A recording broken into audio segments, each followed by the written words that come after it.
Hey Santa Ana, it's DJ B Chang back again on behalf of Active Learning and Dance Music Initiative. Today I'm going to ask you, the audience, a question.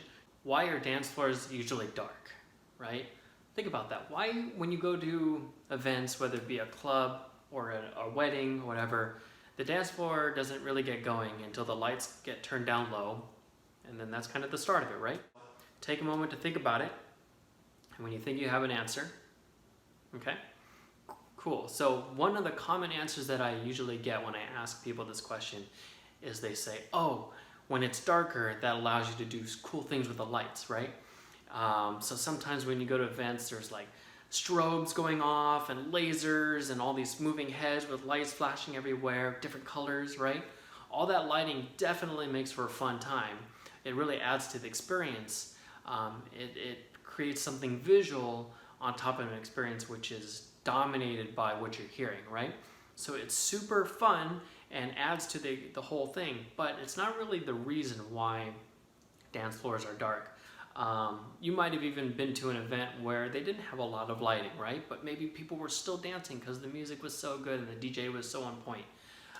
So it goes to show that lighting isn't like the number one reason as to why the lights get turned down low.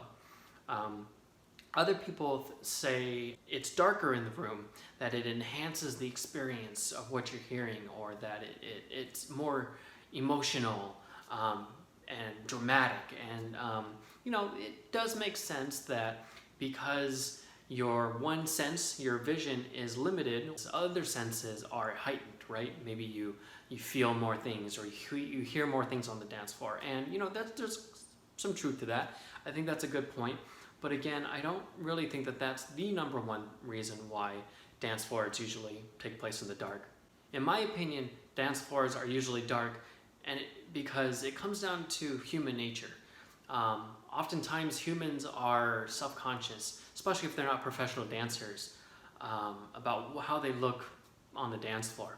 Imagine you go to a club and people are dancing, they're doing the thing, the lights are turned low, and you first get there and you need a little time to warm up. Maybe you hang off on the side, you kind of watch what people are doing, and then you kind of work up the courage to get out there to the dance floor, right? Imagine having to go through that experience, but the room is really bright, right? And everyone can see you and judge you on the way you look when you're dancing, right? People aren't going to feel comfortable in that environment, and they're gonna clam up, right? So when the lights get turned down low, people get more comfortable, people feel more at ease, people can't see other people's faces, they can't see yours, and that's when dancing just is a little bit more natural. Like, take a step back and think about what dancing is, right? Dancing is this activity where a bunch of people go into a room, it's full of strangers, and everyone is kind of wiggling their bodies, right, in time to the music. And it's just this weird ritual, right? This cultural thing that a lot of cultures kind of do to have fun. Now imagine if you're an alien and you're visiting Earth for the first time, and this was your first experience of human behavior. The aliens would probably say, oh, there's no intelligent life here, and then turn around and leave, right? Because it's just this weird, bizarre activity that people just do, and it's kind of understood. But with more practice and more going to these events, this human experience, this human activity is something that can be super cool, right? It could be, you could build up your confidence, increase your self-expression, and exercise your creativity. People use it to be social, right? Oftentimes when you go to events, you're out with friends. A lot of times people go to these events to find a mate, right?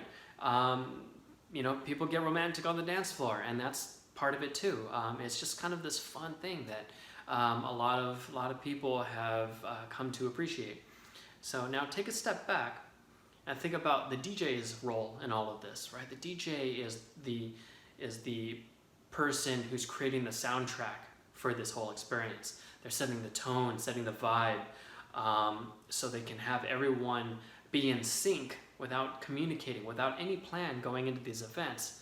Once you get over that hurdle of being self-conscious and just kind of let loose a little bit, dancing could be super fun. So thank you again for tuning in. This is DJ B Chang on behalf of Active Learning and Dance Music Initiative, signing out.